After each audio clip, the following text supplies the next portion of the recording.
Pretty crazy. I literally just drove past the spot where I first put the instant Shudder Fixx in this transmission, and here I am 110,000 miles later on the nose. 110,000 miles later, and what can I say? I'm very, very grateful right now. I'm very grateful.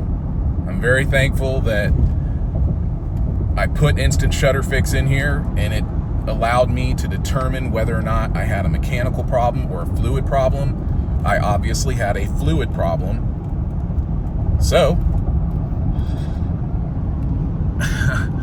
here I am driving on the original transmission in this 2015 Lincoln Navigator.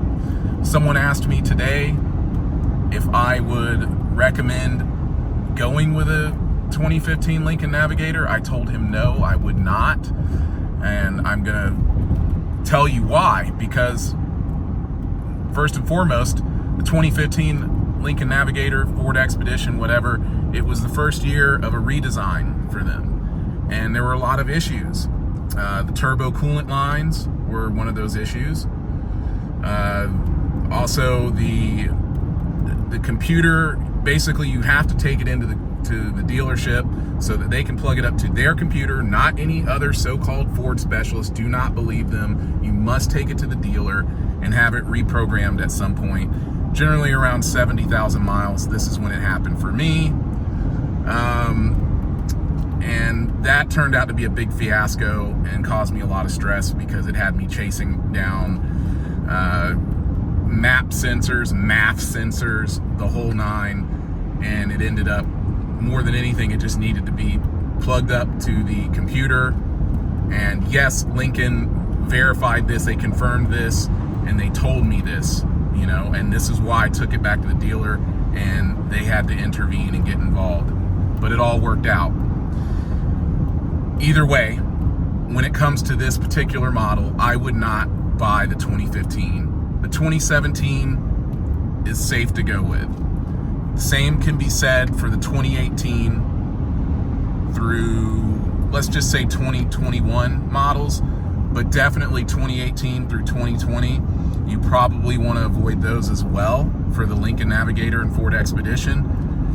Things really seem to get better with those in the year 2022. And for this particular model, once again, 2017. So that's it. Just wanted to give you guys a quick update. I've posted several videos. You can go back and look at the whole history. I have posted videos covering every single issue I have had with this Lincoln Navigator. I have also looked at other Lincoln Navigator drivers at their vehicles and helped them diagnose problems here locally in Atlanta. And, you know, at the end of the day, I think that this vehicle, if you're comparing it and you're using it in the livery industry, I would rather have this than to have any of the GM vehicles. Wait, let me back up a little bit. GM, when I say GM, I would rather have a Cadillac Escalade than to have this vehicle, of course.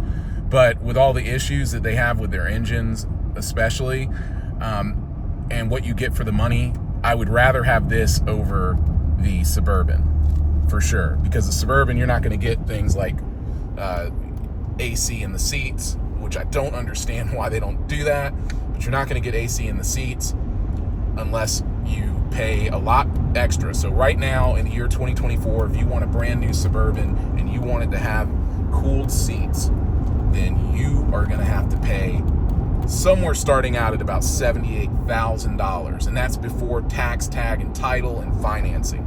That is too much to pay for a car, people, or a truck. Okay, that's just too much money. I'm not going to pay that. So I don't necessarily regret buying this vehicle, but once again, in closing, I think you're better off if you buy a 2017. If you don't mind this body style and everything, you're better off going with a 2017. All right, thanks a lot. I'll have another video out to you soon.